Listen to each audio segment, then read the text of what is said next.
আমরা প্রতিদিন বিভিন্ন জিনিসপত্র কিনি বা সেবা নিই, যার জন্য প্রায়ই আমাদের কিছু অতিরিক্ত টাকা দিতে হয়। এটা কিন্তু কোনো বিচ্ছিন্ন অপরাধ না, এর পেছনে আছে একটা বিশাল সংগঠিত ব্যবস্থা, যা আমাদের দেশের অর্থনীতিকে একদম ভেতর থেকে নিয়ন্ত্রণ করছে। আজকের এই আলোচনায় আমরা চাঁদাবাজির এই লুকানো দুনিয়াটাকেই সবার সামনে তুলে ধরব, আর দেখব কিভাবে এটা একটা প্রাতিষ্ঠানিক রূপ পেয়ে গেছে। একবার ভেবে দেখুন তো, সাধারণ মানুষের পকেট থেকে যে বাড়তি টাকাটা চলে যাচ্ছে, সেটা আসলে কোনো বিচ্ছিন্ন ঘটনা নয়। এটা হাজার হাজার কোটি টাকার একটা বিশাল নেটওয়ার্কের অংশ, আর এর সরাসরি প্রভাব পড়ছে আমাদের সবার জীবনযাত্রার খরচের ওপর। তো আজকের এই আলোচনায় আমরা কয়েকটা ধাপে এগোব।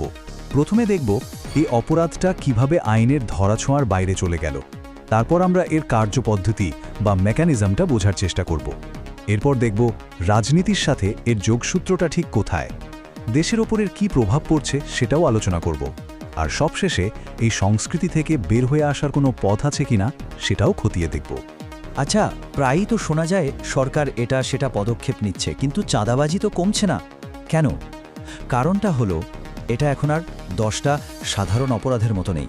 এটা রীতিমতো একটা অর্গানাইজড, একটা প্রাতিষ্ঠানিক শক্তিতে পরিণত হয়েছে, যার শেকড় সমাজের অনেক গভীরে ছড়িয়ে পড়েছে। এর কিন্তু অনেক নাম, যেমন ধরুন সালামি, সমিতির চাঁদা কিংবা ম্যানেজমেন্ট খরচ। কিন্তু যে নামেই ডাকা হোক না কেন, এর আসল পরিচয় কিন্তু একটাই। এটা হলো জোর করে টাকা আদায়ের একটা সুসংগঠিত সিস্টেম, যা আমাদের চোখের সামনেই নানা চেহারায় চলছে। চলুন এবার একটু গভীরে যাওয়া যাক। এই সিস্টেমটা ঠিক কিভাবে কাজ করে, মানে অর্থনীতির কোন কোন সেক্টরে এটা সবচেয়ে বেশি সক্রিয়, আর কিভাবে এটা আমাদের দৈনন্দিন জীবনের একটা প্রায় স্বাভাবিক অংশ হয়ে উঠেছে। দেখুন, এর বিস্তার কিন্তু ওমচম। একেবারে পাড়ার লোকাল মার্কেট থেকে শুরু করে দেশের বড় বড় ডেভেলপমেন্ট প্রজেক্ট পর্যন্ত সব জায়গায় এটা ছড়িয়ে পড়েছে। ট্রান্সপোর্ট সেক্টর, ইন্ডাস্ট্রিয়াল এলাকা, এমনকি ছোট ছোট ব্যবসাও এর হাত থেকে রেহাই পায় না। অবস্থাটা এমন দাঁড়িয়েছে যে এটা যেন একটা আনঅ্যাভয়েডেবল কস্ট বা অবশ্যম্ভাবী খরচ হয়ে গেছে। এবার আমরা এই আলোচনার সবচেয়ে গুরুত্বপূর্ণ অংশে প্রবেশ করছি। চাঁদাবাজির এই বিশাল সিস্টেমের সাথে আমাদের রাজনৈতিক কাঠামোর সম্পর্কটা আসলে কি, কতটা গভীর এদের যোগসূত্র। এখানে কিন্তু আসল প্রশ্নটা চলে আসে, এত বড় একটা অপরাধের নেটওয়ার্ক কিভাবে দিনের পর দিন রাজনৈতিক ছত্রছায়ায় টিকে থাকে? কি এমন কারণ যা এটিকে প্রায় অপ্রতিরোধ্য করে তুলেছে? এর পেছনে মূলত 3টা বড় কারণ আছে। প্রথমটা হলো রাজনৈতিক দলগুলোর ফান্ডের উৎস প্রায় অস্বচ্ছ থাকে। দ্বিতীয়ত, লোকাল লেভেলে প্রভাব ধরে রাখার জন্য দলগুলো প্রায় এলাকার প্রভাবশালী ব্যক্তিদের উপর নির্ভর করে। আর তৃতীয় এবং সম্ভবত সবচেয়ে বড় কারণ হলো আমাদের লোক, এই সংস্কৃতিটা, এই কালচারের কারণে অপরাধী হলেও রাজনৈতিক পরিচয়ের জোরে সুরক্ষা পেয়ে যায়।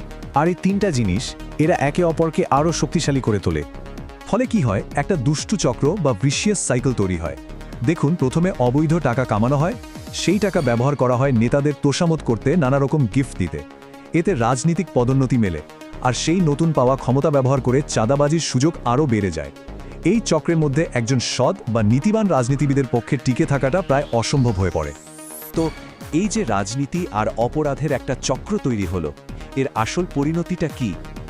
এর জন্য দেশের সাধারণ মানুষ এবং আমাদের অর্থনীতিকে ঠিক কতটা মূল্য দিতে হচ্ছে, চলুন সেটাই এখন দেখি। অ্যামাউন্টটা একবার দেখুন, বছরে হাজার হাজার কোটি টাকা।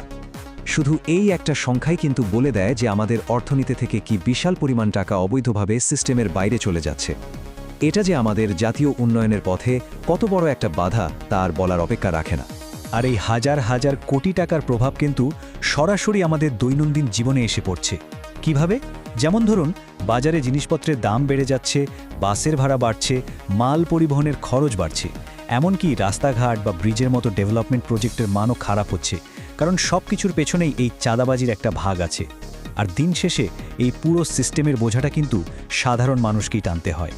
এতক্ষণ তো আমরা সমস্যাটা নিয়ে কথা বললাম, এবার আমাদের আলোচনা শেষ পর্বে আমরা সমাধানের দিকে তাকাবো। কিন্তু এটা কোনো সহজ বা সাধারণ সমাধান নয়। এর জন্য আমাদের রাজনৈতিক সংস্কৃতির একদম গোড়ায় হাত দিতে হবে, একটা গভীর পরিবর্তন আনতে হবে। এখানে আসলে রাজনীতির দুটো ভিন্ন চিত্র পরিষ্কার হয়ে ওঠে। একদিকে আছে যাকে বলা যায় ভোগবাদী রাজনীতি, এটা চলে অবৈধ টাকা একে অপরকে অন্যায় সুবিধা দেওয়া বা পৃষ্ঠপোষকতা আর্তসামদের ওপর। আর অন্যদিকে আছে নীতিভিত্তিক রাজনীতি, যার ভিত্তি হলো সততা, মানুষের সেবা আর দেশপ্রেম।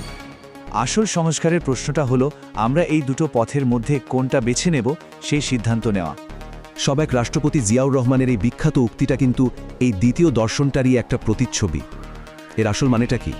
এর মানে হলো রাজনীতিকে ব্যক্তিগত ফায়দা লোটার সহজ রাস্তা হিসেবে না দেখে এটাকে সেবা আর ত্যাগের একটা কঠিন পথে পরিণত করা, এমন একটা পথ যেখানে শুধু নীতি আর আদর্শ দিয়েই টিকে থাকা সম্ভব। তাহলে এই সিস্টেম ভাঙতে ঠিক কি করা দরকার? কিছু কাঠামোগত সংস্কার তো লাগবেই, যেমন রাজনৈতিক দলগুলোর ফান্ডিংকে পুরোপুরি স্বচ্ছ করতে হবে, দুর্নীতির বিরুদ্ধে জিরো টলারেন্স নীতি নিতে হবে, চাঁদাবাজ প্রমাণিত হলে তাকে আজীবনের জন্য রাজনীতি থেকে নিষিদ্ধ করতে হবে। কিন্তু সবকিছুর উপরে যেটা সবচেয়ে বেশি দরকার তা হলো এই পৃষ্ঠপোষকতা সংস্কৃতির বিরুদ্ধে একটা জাতীয় ঐক্য। দলমত নির্বিশেষে সবাইকে এক হতে হবে।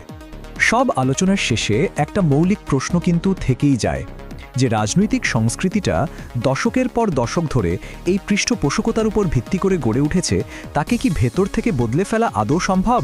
আর যদি সম্ভব হয়ও, তাহলে নীতি আর আদর্শের রাজনীতিকে প্রতিষ্ঠা করার জন্য ঠিক কোন জিনিসটা সবচেয়ে বেশি প্রয়োজন? সম্ভবত এই উত্তরটা আমাদের সবাইকে মিলেই খুঁজে বের করতে হবে।